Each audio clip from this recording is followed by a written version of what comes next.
Jack Thunder and the Fragments of Anima, Book 1, Air. Chapter 12, Off to See the World.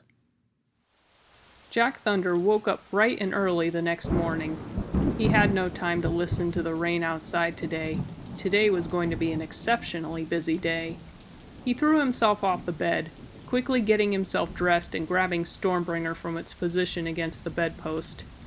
He brought it over to his desk, along with a stack of books. He picked one off the top with the title, The War of the Wendigos and the Six Champions of Alterus, and cracked it open. He flipped through it for a while before landing on the page he was looking for. He began reading. The Fragments of Anima. The Fragments of Anima are the legendary weapons used to defeat the Heart of Darkness in the War of the Wendigos. These magical weapons are imbued with the raw powers of each of the elements of Anima. Together, they were able to summon a Wendigo banishing spell powerful enough to banish the Heart of Darkness and all of the Wendigos in Alterus and on Earth back to the flip side. Stormbringer. A powerful magical staff imbued with the power of air.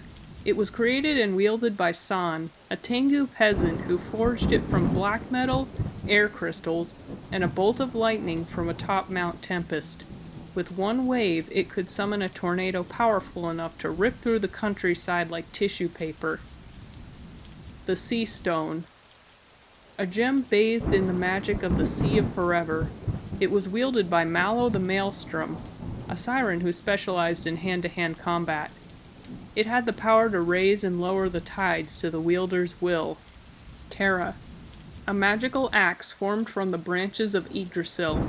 It was gifted to Adamant Ironjaw, the strongest and most ambitious of her personal guards. It could heal its wielder, much like Yggdrasil herself, and it could create earthquakes when it was bashed against the ground. Yuki.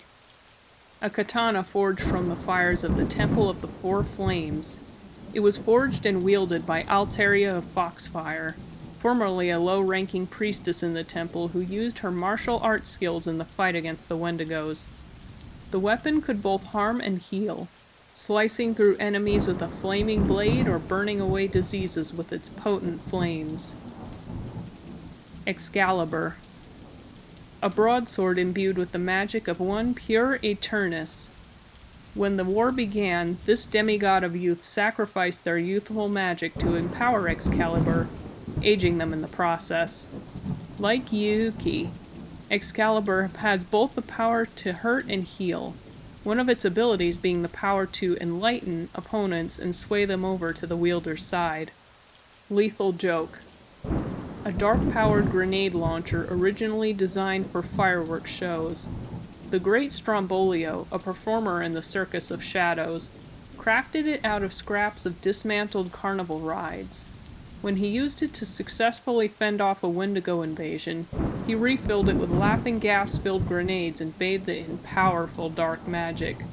The grenades can cause massive structural damage and can cause their targets to begin laughing uncontrollably, rendering them unable to retaliate.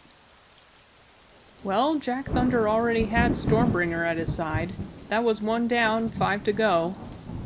But how was he supposed to locate the others? He read on. After the Heart of Darkness was defeated, the rift where the Wendigos came from sealed with a bang. This sent the Fragments of Anima flying, scattering them all across Alterus. Here they wait to be rediscovered. That wasn't much help at all. It didn't say anything about where the fragments might be, not even an educated guess. He grunted before spotting another passage on the opposite page. The fragments of anima are sensitive to each other's presence. When two fragments are close to each other, they will begin to resonate with each other. A fragment's wielder may notice the fragment pulsing with energy. The pulse will get faster when the other fragment is close. Jack Thunder nodded. Just like when Stormbringer led me to the Wendigo. That would make things a lot easier for him. But there were still so many places the fragments could be. He didn't have time to check them all. Not when the Heart of Darkness's return was just around the corner. So what could he do?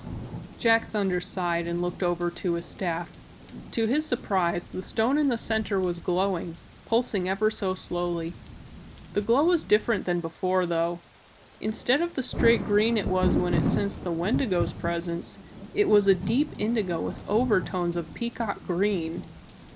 Jack Thunder knew what that meant. These colors were associated with the powers of water. Stormbringer had picked up the energy of the sea stone. Grabbing the staff, he burst out the front door, running all the way to the edge of the island. He looked down. Below him was a vast turquoise sea. Dotting that sea were 4 islands, green and teeming with tropical life.